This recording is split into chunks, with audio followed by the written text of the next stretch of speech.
Well, each year, the school year begins with much fanfare, as we've seen in coastal provinces today. The same happens then when the matric results, as has happened with IEB schools today, and then national senior certificate results due out tomorrow. But little to no attention is actually given often to the number of pupils who never complete their schooling, basically those who don't reach grade 12.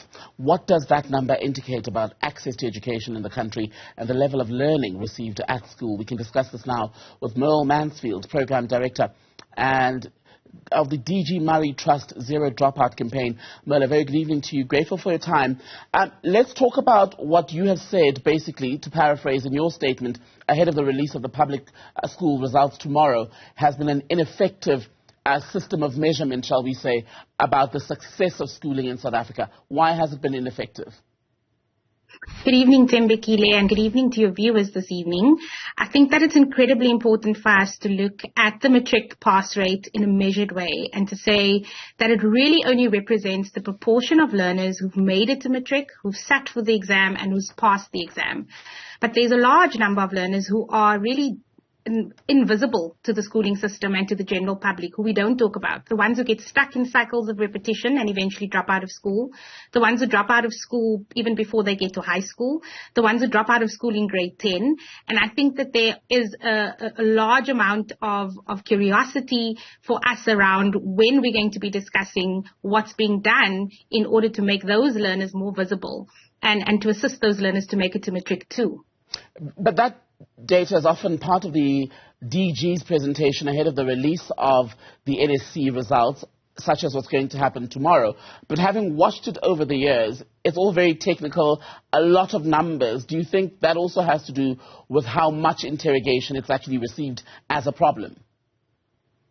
I think that it's critical for us to think about statistics in a way that allows us to look at trends, but to understand that there are real people on the ground who are experiencing the problems that those statistics show within the numbers. So, for example, if we think about the experience a learner has in a school space, if you've repeated once, twice, or 3 times in your schooling career with no adequate support to remediate what it is you're struggling to learn, then I think it's critical for us to understand why that's happening.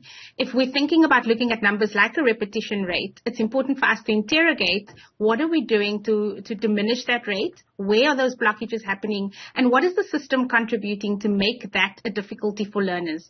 We also see that most of our learners who are struggling, with the things, with going through schooling in a effective way, so moving from grade 1 to grade 12 within 12 years, the learners who are getting stuck are mostly in our quintile 1 to 3 schools that are under-resourced, schools that often are serving larger disadvantaged communities and are struggling to get learners to keep grips on schooling in a way that is meaningful for them. Right. And I think that those are important questions to ask. And at the beginning of the COVID-19 lockdown, one of Minister Njimutheka's concerns was that in some of those quintile 1 and 2 schools, that these are children who come from very poor communities, and if they left the schooling system, they would end up in work or doing other things to try and support their families who are so poor. And it speaks, does it not, to the need for a greater socio-economic reform campaign in the country so that youngsters aren't having to choose between helping their parents put a meal on the table or getting an education. I think we definitely have to think critically about how normalized it is to drop out in South Africa. I think that in many communities, especially where there are challenges socioeconomically, learners leaving school to go and earn an income or to make a little bit of money seems to be quite accepted. And I think that that is something we need to challenge. We also see that when learners, for example, aren't finding it easy to get to school or to stay in school, that it's sometimes encouraged, even within school spaces, that they just stop.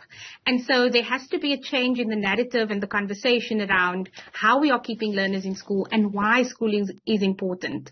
We know that joblessness and unemployment is at a very high rate, but it is at a higher rate for learners who don't have a matric certificate, which in this country is still the only signaling tool to any post-school opportunity of the kind of potential a learner has or what a learner has managed to accomplish in school.